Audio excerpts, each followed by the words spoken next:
5 minutes de moussard pour commencer alors pour le nouveau shiur d'aujourd'hui.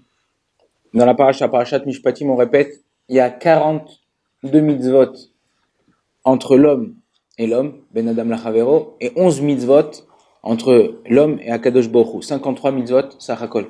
Depuis le début des parashiotes, depuis Bereshit jusqu'à maintenant, il n'y a pas une parashia où il y avait autant de mitzvot dans la parasha. Pourquoi elle vient? Elle vient tout de suite après la parasha de Yitro, où on a reçu l'étape de la loi, on a reçu les 10 commandements. Comme je vous ai dit, les 10 commandements, c'est le concentré des 613 mitzvot. Dans les 10 commandements, on peut sortir les 613 mitzvot. La paracha commence comme ça. Ve'ele amishpatim. Un klal dans la Gemara que vous devez savoir quand vous étudiez la Gemara. Chaque fois qu'il y a écrit ele ou ela, ça vient annuler tout ce que vous avez vu avant. Tout ce qu'il y a vu avant, ça tombe. C'est comme si toutes les preuves qu'on avait avant, elles tombaient. La vraie preuve, ça va être celle-là. Quand il y a écrit ve'ele ou ve'ela, ça vient ajouter sur les preuves qu'on a vues avant. Quand il y a un vav avant. Et là, ça vient rajouter ve'ele amishpatim, ça vient rajouter toutes ces lois, ils viennent rajouter sur les lois qu'on a vues au Mont Sinaï. Un homme, il doit faire très, très, très attention comment il se comporte avec son prochain. C'est la base de toute la Yahadout. Qu'est-ce qu'il a dit, Hillel? Il y avait un goy qui voulait se convertir dans Makseret Shabbat, d'Aflamed. Il est arrivé, ou la Medalef, il est arrivé là-bas devant un Shamaï. Il a dit, je veux me convertir, mais tu vas prendre la Torah sur un pied.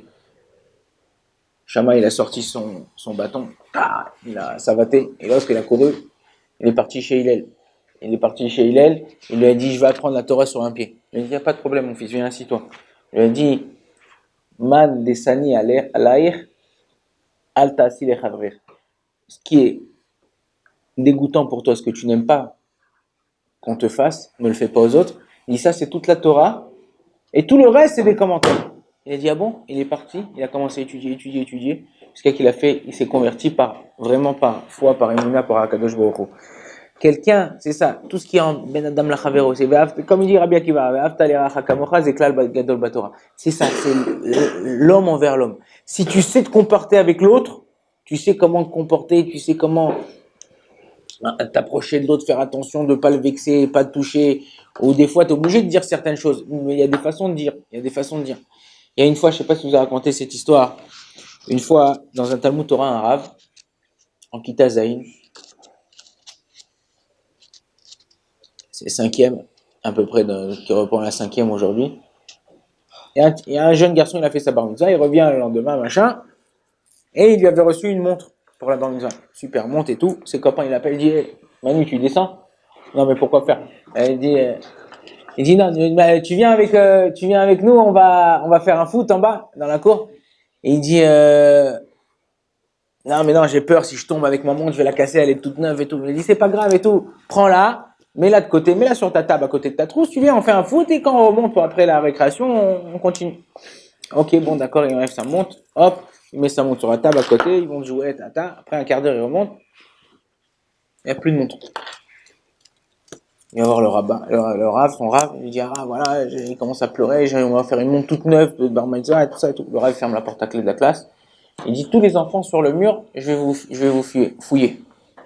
Il met tous les enfants, comme la police, main contre le mur, dos derrière, hop, et il commence à fouiller jusqu'à qu'il trouve la montre dans la poche d'un des enfants. Il leur dit à tout le monde d'aller s'asseoir et il commence à leur parler pendant 10 minutes, un quart d'heure, 20 minutes de l'importance de Ben Adam Lachavero, hein, l'homme envers l'homme, de faire attention, de ne pas voler. Le vol, c'est quelque chose de grave. Que si Akadosh Baruch Hu t'a donné quelque chose à toi, c'est que tu le mérites. Si tu l'as pas, c'est que tu n'en as pas besoin pour servir Akadosh Baruch Hu. Donc, il faut faire attention, nous, comment se comporter par rapport à ça. Qu'est-ce qu'il a dit? Il leur a dit pendant 20 minutes, le garçon qui a volé la montre, il a dit, s'il dit mon nom, je prends ma kippa et je la jette. Je prends ma kippa et je la jette, j'arrête tout, je fais plus rien, machin. Quoi, il va me faire honte devant tout le monde, tout ça. Moi, le petit, il était comme ça, en train d'écouter ce qu'il disait le Rav. Et il a dit, dès qu'il dit, je jette la kippa, je me lève et je sors du cours. Et le Rav, il parle, il a rien dit. Pas cité une fois son nom. Récréation, il voit le Rav dans la récréation, le Rav, il regarde, rien. Soum Davar, il parle même pas. Il dit, bon, ça c'est sûr, ça va arriver aux oreilles du directeur. Il va me convoquer, renvoyer un jour, 2 jours, je reviendrai plus, je quitte la Torah, je quitte tout, je m'en fous, je fais plus rien. Rien. Directeur pas convoqué comme ça. L'année elle passe, rien du tout. Parce qu'il t'arrête. Ben après, il termine la Kitachet, Yeshiva Ktana, Yeshiva Gdola. Il se marie. Le premier enfant, il appelle ce Rav et dit voilà, je voudrais que vous veniez, que je vous êtes l'invité d'honneur. Mais l'invité d'honneur, t'as eu des Ravs en Yeshiva Gdola, Yeshiva Ktana. Qu'est-ce que tu m'invites à moi, un Rav de Talmud Torah? Je veux que vous soyez parmi nous. Il fait venir, il met à la table d'honneur, il s'assoit à côté de lui. Je comprends pas, pourquoi tu me donnes tout ce cavote, pourquoi tu me donnes toute cette honneur? Il dit si aujourd'hui j'étudie la Torah, c'est grâce à vous. Il dit grâce à moi. Il dit pourquoi, qu'est-ce que je t'ai fait? Il dit vous vous rappelez dans la classe la montre qui s'est fait voler? Il dit ouais, je me rappelle. Il dit et vous vous rappelez c'était qui le voleur? Je lui dis non, je sais pas qui c'est le voleur. Il dit comment vous savez pas que vous avez sorti de la montre de sa poche et truc. Il dit le voleur c'était moi.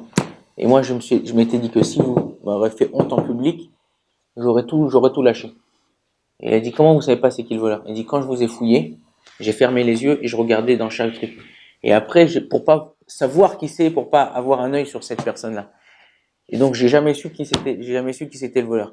Quand tu fais quelque chose, essaye de le faire de pas vexer l'autre. Ça commence d'abord par ta femme. Après, par tes enfants. T'as envie, tes enfants, souvent les enfants, comme on a dit, ce qu'ils font, ça nous énerve. Pourquoi ça nous énerve? Parce que c'est ou des choses qu'on n'aime pas, parce que nous aussi on les fait, ou c'est parce que des choses qu'on n'aime pas, parce que on a honte de ça, par rapport à d'autres personnes, ou ça nous énerve parce qu'on a envie de faire autre chose. Attention comment tu parles. Il y a pas longtemps, un papa il m'a dit comme ça, son fils il est venu, il a dit ah papa j'ai trouvé 15 shekels dans la rue, il est parti, il a acheté des clafs, des images là qu'on joue à la tapette, tout ça. Il a acheté des claves, tout ça. Il a dit non, mais comment t'as trouvé là? Le petit non, papa, je les ai trouvés là, en dessous ce truc, là-bas, dans la rue. Le père, il sentait que c'était pas très net. Il a attrapé, pas devant tous ses frères et sœurs, il a attrapé dans un coin. Il a dit, dis-moi la vérité, je te ferai rien. Juste dis-moi la vérité. Je te punirai pas, je dirai pas à personne. Dis-moi d'où vient cet argent. Le fils, il a baissé les yeux. Il a dit, c'est un copain au foot qui me les a donnés. Il a dit, ce copain-là, on jouait ça, il m'a donné qu'un shekel. Le père, il a béni son fils, il a dit, c'est bon, t'inquiète pas, c'est bien. Il a dit, Kola Kavod, super que t'as dit la vérité, continue à dire la vérité, tu seras gagnant. Des fois, hein, quand tu vas crier, ouais, pourquoi t'as fait ça? Le petit, il va tellement s'enfermer sur lui-même, où il va voir une cicatrice dans son cœur, dans son âme, que après ça va te coûter plus cher en psychiatre, en psychologue, que de lui avoir parlé toi-même, de l'avoir calmé ou d'avoir essayé de calmer les choses. La même chose avec une femme, la même chose avec les enfants, la même chose avec un patron, la même chose avec des ouvriers, la même chose entre vous à la yeshiva. Attention comment vous vous comportez ensemble. Faites attention le plus important, de pas l'ivgoa bacheni.